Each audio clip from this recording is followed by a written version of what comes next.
আসসালামু আলাইকুম ওয়া রাহমাতুল্লাহ।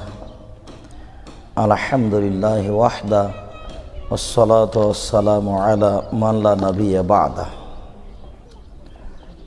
সম্মানিত দর্শক মণ্ডলী, দিনী ভাই বোন, প্রশংসা আল্লাহর জন্য, শান্তি অবতীর্ণ হোক আল্লাহর রাসূলের উপর সাল্লাল্লাহু আলাইহি ওয়াসাল্লাম। আপনারা জানেন আমরা ধারাবাহিকভাবে দারসে বুখারীর কাজটি করে আসছি। আমাদের ব্যস্ততার কারণে আমরা তাকে নির্ধারিত সময়ে টিকিয়ে রাখতে পারিনি বলে দুঃখিত। আমরা আপনাদের কাছে আন্তরিকভাবে দোয়ার দাবি চাচ্ছি যে আপনারা আমাদের জন্য একটু দোয়া করেন, আমরা যেন এর ধারাবাহিকতা টিকিয়ে রাখতে পারি। আল্লাহ তুমি আমাদের তৌফিক দান করো, আল্লাহুম্মা আমিন। সম্মানিত দর্শক মণ্ডলী, আমরা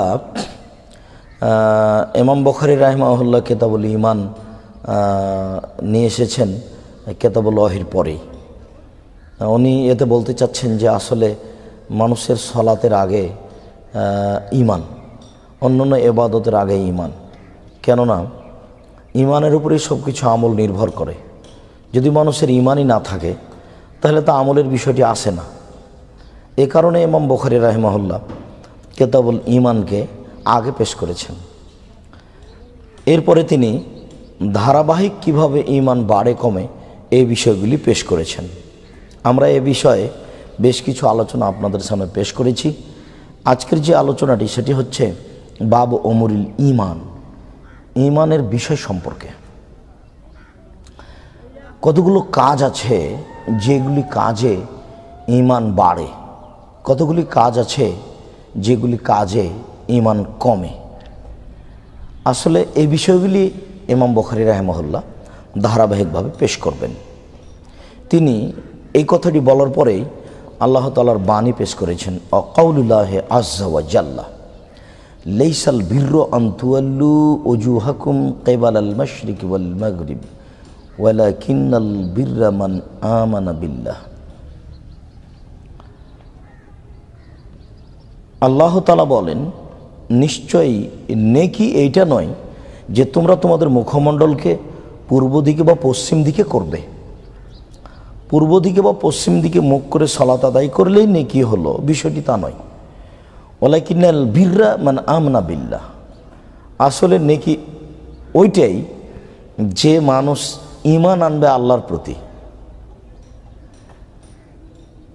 আরও শেষ পর্যন্ত ইমাম বুখারী নকল করে বলেন, আল মুত্তাকুন কাদাফাল্লাহুল মুমিনুন।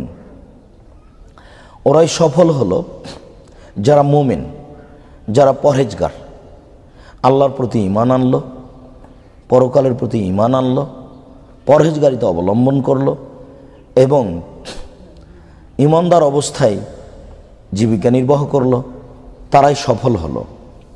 অত্র আয়াতে আল্লাহ তাআলা বলতে চাচ্ছেন যে মানুষ যে কিবলার দিকে মুখ করে সালাত আদায় করবে এটাই নেকির কারণ, তা নয়। মানুষের যদি আল্লাহর প্রতি ঈমান থাকে আর সে যদি পরহেজগারিতা অবলম্বন করে জীবিকা নির্বাহ করে তাহলে তার সফলতা আছে। আর কিবলার দিকে মুখ করলো কিন্তু ঈমান নেই, তখন তার কোনো সফলতা নেই। আসলে বিষয়টি এই কারণে এই আলোচনা যে কেবলা কাবাঘর আর কেবলা বাইতুল মাকদাস। রাসূল সাল্লাল্লাহু আলাইহি ওয়াসাল্লাম যখন মক্কা থেকে মদিনায় চলে গেলেন তখন মদিনার লোকেরা ছিল প্রায় সব ইহুদি। ওরা আবার বাইতুল মাকদাসকেই কেবলা হিসাবে ইবাদত করত।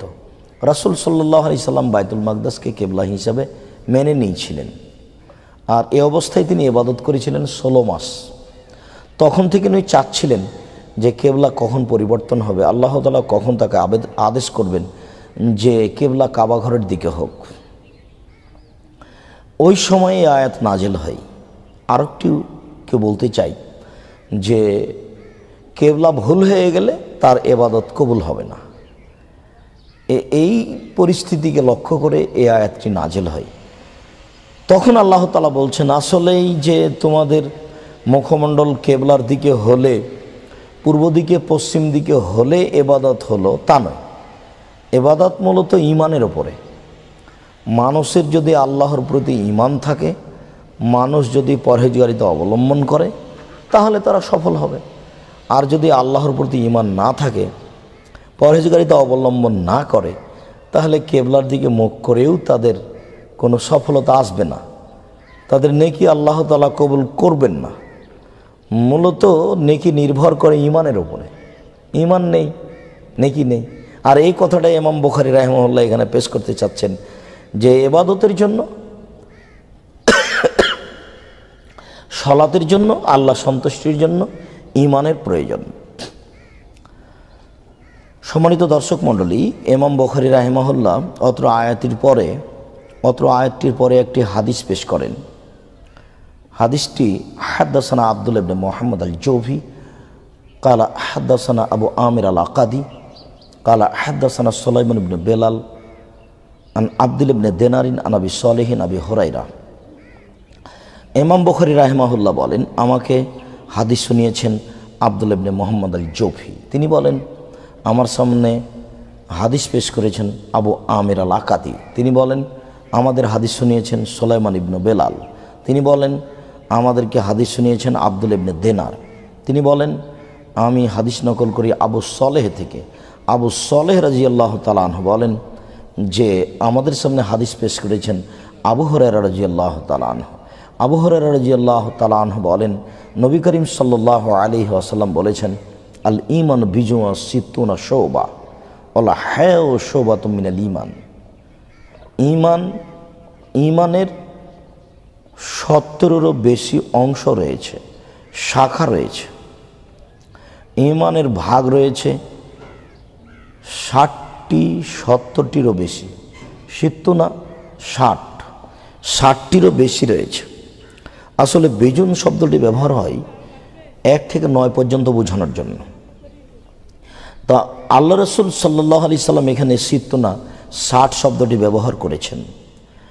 এতে আমরা বুঝব যে ঈমানের শাখা রয়েছে 61, 62, 65, 67, 69 পর্যন্ত। অন্য হাদিসে আরও কিছু কমবেশ রয়েছে।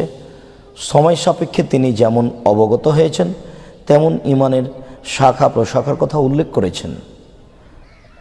অত্র হাদিসে রাসূল সাল্লাল্লাহু আলাইহি ওয়াসাল্লাম আরও একটি অংশ বলেছেন, ওয়াল হায়াউ শুবাতুম মিনাল ঈমান। নিশ্চয় লজ্জা হচ্ছে ঈমানের একটি অংশ। সম্মানিত দর্শক মণ্ডলী, আমরা ঈমানের শাখা প্রশাখার বিষয়টি নিয়ে আলোচনা করব। তার আগেই আপনাদের সামনে একটা কথা বলি যে রাসূল সাল্লাল্লাহু আলাইহি ওয়াসাল্লাম এখানে হায়া ঈমানের একটি শাখা, এই কথাটা বললেন কেন? ঈমানের সাথে এর সম্পর্ক কি? অন্যান্য অংশ তো তিনি এখানে বলেননি। তিনি বলেছেন 60টি অংশ রয়েছে, শাখা রয়েছে, তার একটি শাখা লজ্জা। তো লজ্জাটি তিনি এখানে পেশ করলেন কেন? অন্য জায়গায় রাসূল সাল্লাল্লাহু আলাইহি সাল্লাম বলেন, আল ঈমানু সাবুনা শুবা। ঈমানের 70টি শাখা রয়েছে। ফাফজালুহা ক্বাউলু লা ইলাহা ইল্লাল্লাহ। সবচেয়ে উত্তম শাখা হচ্ছে লা ইলাহা ইল্লাল্লাহ। আর সবচেয়ে নিম্নমানের শাখা হচ্ছে ইমাতাতুল আযা আনিত তারিক, রাস্তা থেকে কষ্টদায়ক জিনিস সরিয়ে দেওয়া। ঈমানের সবচেয়ে বড় শাখা, ঈমানের সবচেয়ে বড় অংশ হচ্ছে লা ইলাহা ইল্লাল্লাহ, যার ফলাফল জান্নাত। আর ঈমানের সবচেয়ে ছোট অংশ, ছোট শাখা হচ্ছে রাস্তা থেকে কষ্টদায়ক জিনিস সরিয়ে দেওয়া, এরও ফলাফল জান্নাত। বুখারীর এক হাদিসে এসেছে, রাসূল সাল্লাল্লাহু আলাইহি সাল্লাম বললেন যে অমুক ব্যক্তি জান্নাতে চলে গেছে। কেন? রাস্তায় একটা গাছ পড়েছিল, ও কেটে সরিয়ে দিয়েছে, এই জন্য জান্নাতে চলে গেছে। তাহলে বোঝা যাচ্ছে যে রাস্তা থেকে কষ্টদায়ক জিনিস সরিয়ে দেওয়া এটা ঈমানের সবচেয়ে ছোট অংশ বটে, তবে তার ফলাফলও জান্নাত। ঈমানের সবচেয়ে বড় অংশের ফলাফলও জান্নাত, ঈমানের সবচেয়ে ছোট অংশের ফলাফলও জান্নাত। সেই হাদিসের শেষে আল্লাহ রাসূল বলেছেন, ওয়াল হায়াউ শুবাতুম মিনাল ঈমান। নিশ্চয় লজ্জা হচ্ছে ঈমানের শাখা। আমি আপনাদের বলতে চাচ্ছি যে যখন আল্লাহর নবী ঈমানের শাখা ৭৭টি উল্লেখ করেছেন, তখন তিনি বলেছেন লজ্জা হচ্ছে ঈমানের শাখা। আবার যখন তিনি ঈমানের শাখা ৬০টি উল্লেখ করেছেন, তখনও তিনি বলেছেন লজ্জা হচ্ছে ঈমানের শাখা।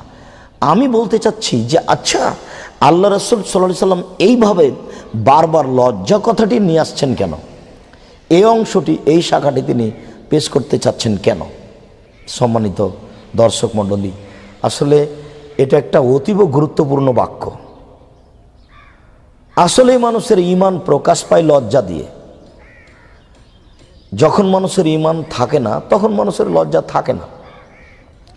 এই কথাটা রাসূল সাল্লাল্লাহু আলাইহি সাল্লাম অন্য জায়গাতে এভাবে বলেছেন, ওয়াল হায়ু ইয়াতি আল খায়রা কুল্লু, নিশ্চয়ই লজ্জা সব কল্যাণকে নিয়ে আসে।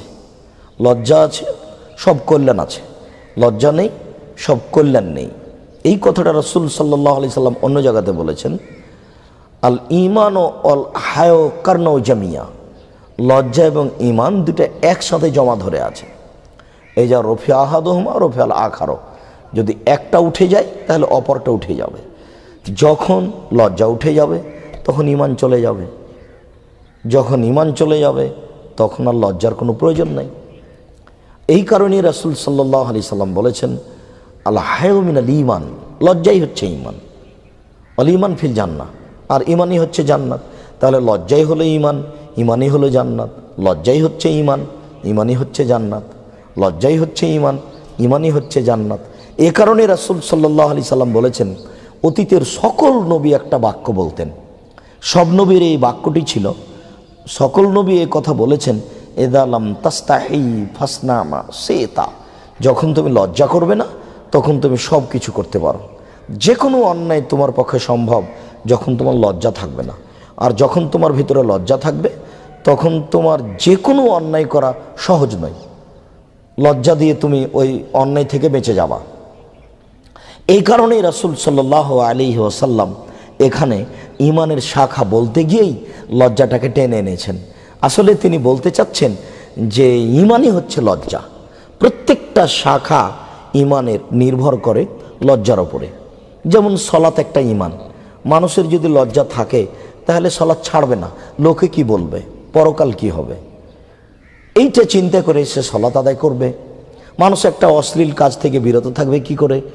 লজ্জা, আহা মানুষ দেখলে কি বলবে। মানুষ দোকানে বসে আড্ডা পিটবে, লজ্জা তাকে ঠেকাবে, এটা কেমন হলো কথা। প্রত্যেকটা যে ঈমানের শাখা রয়েছে ধরে নিতে হয় তার মূল অংশ হলো লজ্জা। তার মানে লজ্জা দিয়েই সব শাখাগুলিকে সে নিজের জীবনে বাস্তবায়ন করতে পারে। আর যখনই তার ভিতরে লজ্জা থাকবে না তখন সে জীবনে ঈমানের যে কোনো শাখা থেকে সে দুর্বল হয়ে যাবে। ঈমানের যে কোনো শাখা সে নিজের উপরে বাস্তবায়ন করতে পারবে না।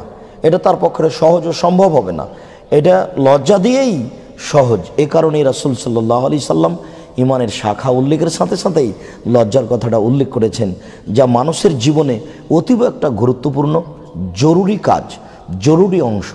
আল্লাহ যেন সকল মুসলিম পুরুষ ও নারীকে লজ্জা দান করেন, আর লজ্জার সাহায্যেই যেন মানুষ তার ঈমানকে রক্ষা করতে পারে। আল্লাহ তুমি এই তৌফিক আমাদের দান করো, আল্লাহুম্মা আমিন। সম্মানিত দ্বীনী মুসলিম ভাই বোন, আমরা এই বিবরণটির পরে ইমাম বুখারী রাহিমাহুল্লাহ ঈমানের শাখার ব্যাপারে আরেকটি বিবরণ পেশ করছেন। সেটি হচ্ছে বাবুন আল মুসলিমু মান সালিম আল মুসলিমুনা মিন লিসানিহি ওয়া ইয়াদিহি। এ একটি অনুচ্ছেদ যেখানে ইমাম বুখারী উল্লেখ করেছেন যে মুসলমান সে ব্যক্তি যার মুখ এবং হাত থেকে অন্য মানুষ নিরাপদে থাকে। যখনই মানুষ তার মুখ এবং হাত দিয়ে অন্য মানুষকে নিরাপদে রাখতে পারে না তখন তার ভিতরে ঈমান আছে, এইটা আশা করা যায় না। একজন মানুষকে গালি দেবে না, কেন? তার এটা ঈমানি ব্যাপার। একজন মানুষকে মারবে না, কেন? এটা তার একটা ঈমানি ব্যাপার। তার ঈমান তাকে মারতে দেয় না, তার ঈমান তাকে গালি দিতে দেয় না। তাহলে খাঁটি মুমিন প্রমাণ হবে ওই সময়তে একজন মানুষ যখন তার নিকট থেকে অন্য মানুষ মুখে ও হাতে কষ্ট পায় না। ইমাম বুখারী রাহিমাহুল্লাহ এই কথাটাই পেশ করতে চেয়েছেন যে মানুষ পূর্ণ ঈমানের অধিকারী হতে পারে তার মুখের মাধ্যমে, তার হাতের মাধ্যমে। এই দুটি যখন সে সংবরণ করে রাখে তখন সে মুমিন। তাহলে যে যেমন সংবরণ করতে পারবে তার ঈমান তত বেশি। আর যার সংবরণ যত কম হবে তার ইমান তত কম, ইমান বাড়ে কমে, এটা স্পষ্ট কথা। আর আমরা সমাজে এটা দেখতেও পাই, অনেক মানুষ সামান্যতই ক্ষেপে দেখা যায় অনেক অশ্লীল কথা বলে ফেলে, আর অনেক মানুষ অনেক বড় অপমান হয়ে গেলেও মুখ বন্ধ করে থাকে, কিছু বলতে পারে না। কেন? সে লজ্জা পায় যে এ কথা কেমনে বলি, ও বলেছে আমি চুপ থাকি। তাহলে এটা তার ইমানই ব্যাপার। এটাই হচ্ছে ইমানের বাড়া কমা, আর এটাই হচ্ছে ইমানের শাখা। সম্মানিত দর্শক মণ্ডলী, রাসূল সাল্লাল্লাহু আলাইহি সাল্লামের একটি হাদিস উনি পেশ করেছেন। তিনি বলেন যে আমাকে হাদিস শুনিয়েছেন আদম ইবনে আবি আইয়াস। তিনি বলেন আমাদেরকে হাদিস শুনিয়েছেন শোবা। তিনি বলেন আমাদেরকে হাদিস শুনিয়েছেন আব্দুল্লাহ ইবনে আবি সাফার আর ইসমাইল। তারা বলেন আমরা হাদিস শুনেছি শাবি থেকে। তিনি বলেন আমরা হাদিস শুনেছি আব্দুল্লাহ ইবনে আমর থেকে।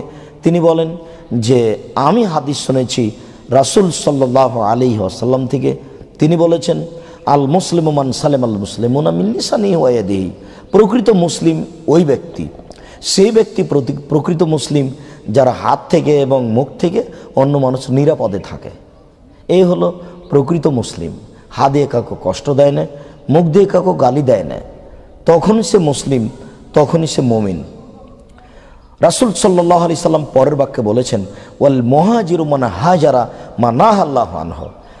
আর সত্যিকারী কামেল মুহাজির, কামেল পাপকে পরিত্যাগকারী সেই ব্যক্তি কে যে ছেড়ে দিল ওই সব কিছু যা আল্লাহ তাআলা নিষেধ করেছেন। সে হলো কামেল মুমিন, সে হলো পূর্ণ ঈমানদার, সে হলো খাঁটি মুসলিম। যে ব্যক্তি পরিহার করতে পারে, ছেড়ে দিতে পারে আল্লাহ তাআলা যা নিষেধ করেছেন, আল্লাহর নিষেধকে পরিহার করতে পারে, এইটাই হচ্ছে আসলে ঈমানের মূল। নেকি তো মানুষ কমবেশ করবে, কিন্তু পাপ পরিহার করতে পারে মানুষ কেমন? পাপ যখন মানুষ পরিহার করতে পারে তখনই তার মূলত ঈমানের পরিচয় তার প্রকাশ পায়। অনেক সময় মানুষ পূর্ণ ইবাদত করতে পারে না, কিন্তু পাপ করতে লজ্জা পায়।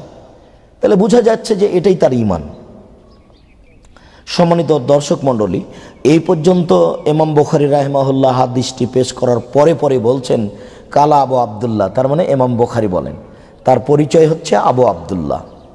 ইমাম বুখারী রাহিমাহুল্লাহ বলেন ওয়াকালা আবু মুআবিয়া রাদিয়াল্লাহু তাআলা আনহু বলেন আমাদেরকে হাদিস শুনিয়েছেন দাউদ ইবনে আবি হিন্দ। তিনি আমাদেরকে হাদিস শুনিয়েছেন আমির রাদিয়াল্লাহু তাআলা থেকে। তিনি বলেন আমি হাদিস শুনেছি আব্দুল্লাহ ইবনে আমর থেকে। আব্দুল্লাহ ইবনে আমর বলেন ইউহাদ্দিসু আনিন নবী সাল্লাল্লাহু আলাইহি ওয়াসাল্লাম ওয়াকালা আব্দুল্লাহ আলা আন দাউদ আন আমির আন আব্দুল্লাহ আনিন নবী সাল্লাল্লাহু আলাইহি ওয়াসাল্লাম।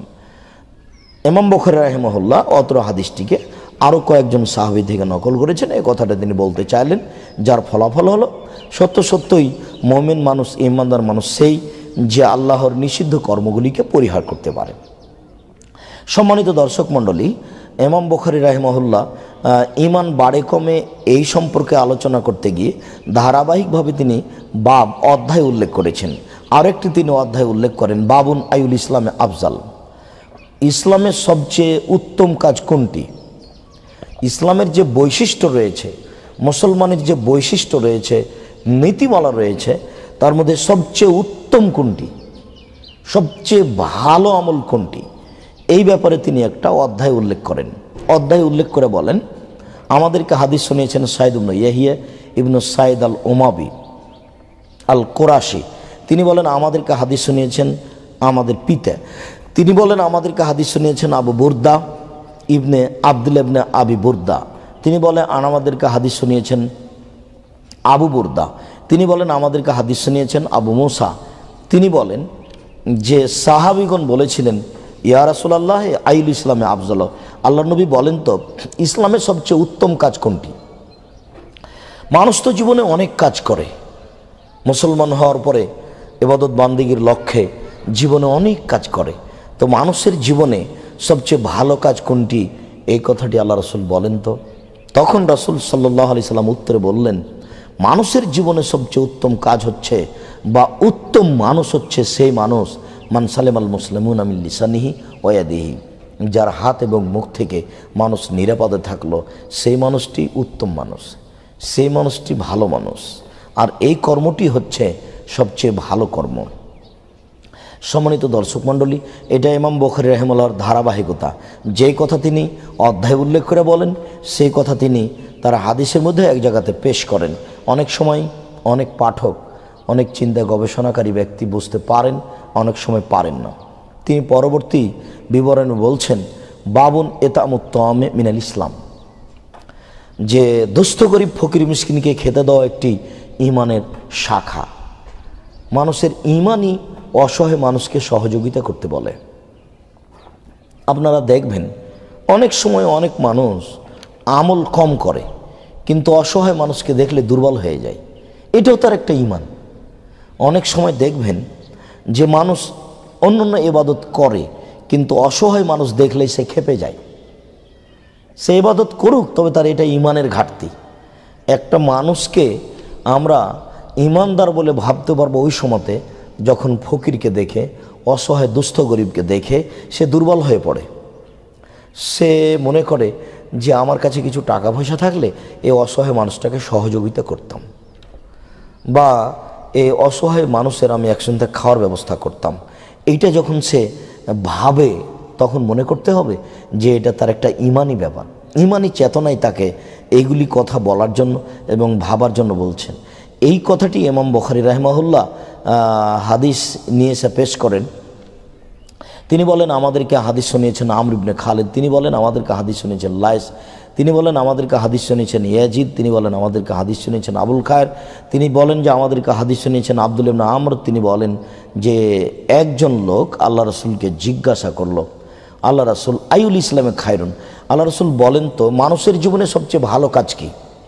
মানুষ তো জীবনে অনেক কাজ করে, তাহাজ্জুদ পড়ে, 5 ওয়াক্ত সালাত আদায় করে, রমজান মাসে সিয়াম পালন করে, অনেক কাজ মানুষ জীবনে করে, তো মানুষের জীবনে সবচেয়ে ভালো কাজ কি সেটা একটু বলেন তো।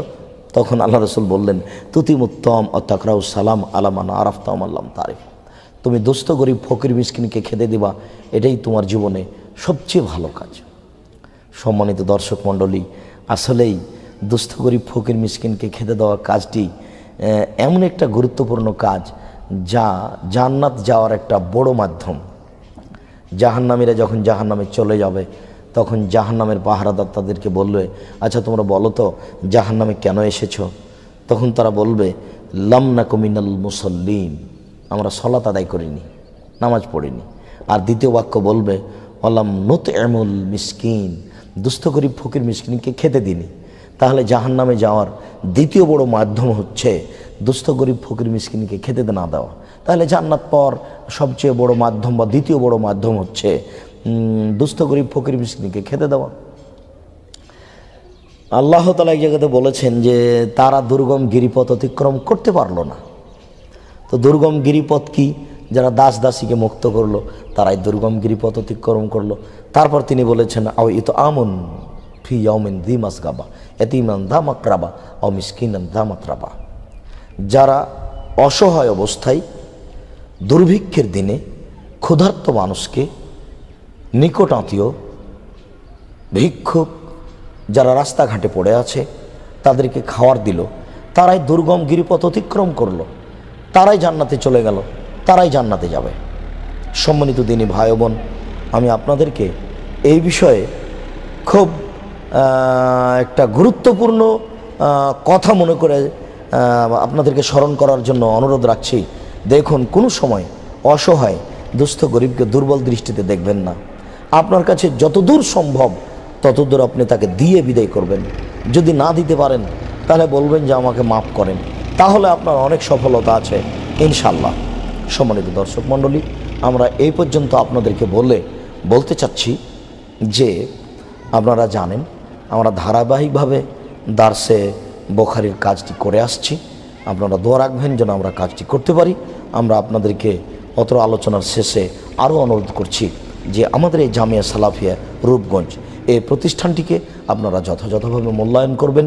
আমরা আপনার কাছে আন্তরিক দাবি রাখি, আপনারা আমাদের দিনী ভাই বোন, প্রতিষ্ঠানের নির্মাণ কাজ চলছে, আপনাদের কাছে যা সম্ভব হয়, যেভাবে সম্ভব হয়, সাধ্যাতীত আপনারা প্রতিষ্ঠানকে সহযোগিতা করুন।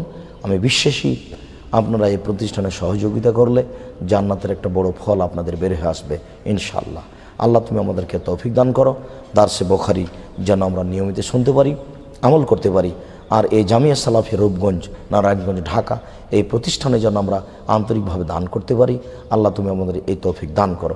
সম্মানিত দিনী ভাই বোন, এই প্রতিষ্ঠানে দান করার জন্য আমরা যে অ্যাকাউন্ট নাম্বার ব্যবহার করি তা হচ্ছে 0071120004027 আল আরাফা ইসলামী ব্যাংক, রাজশাহী ব্রাঞ্চ, রাজশাহী, আব্দুর রাজ্জাক। আমরা একটা বিকাশ নাম্বারও ব্যবহার করি, যেটা আমার ব্যক্তিগত বিকাশ নাম্বার 01717088967। এতে আপনারা বিকাশ করতে পারেন। অ্যাকাউন্ট নাম্বারটি আপনারা ব্যবহার করে সেখানে অর্থ সম্পদ জমা দিতে পারেন। সকল দিনই ভাই বোনকে আন্তরিকভাবে অনুরোধ জানাচ্ছি এই প্রতিষ্ঠানটিকে ভালোবাসার জন্য এবং সহযোগিতা করার জন্য। আল্লাহ তুমি আমাদের তৌফিক দান করো, আল্লাহুম্মা আমিন। আল্লাহ তুমি আমাদের কবুল করো, আল্লাহুম্মা আমিন। সুবহানাকা আল্লাহুম্মা ওয়া বিহামদিকা আশহাদু আল্লা ইলাহা ইল্লা আনতা আস্তাগফিরুকা ওয়া আতুবু ইলাইক। আসসালামু আলাইকুম ওয়া রাহমাতুল্লাহ।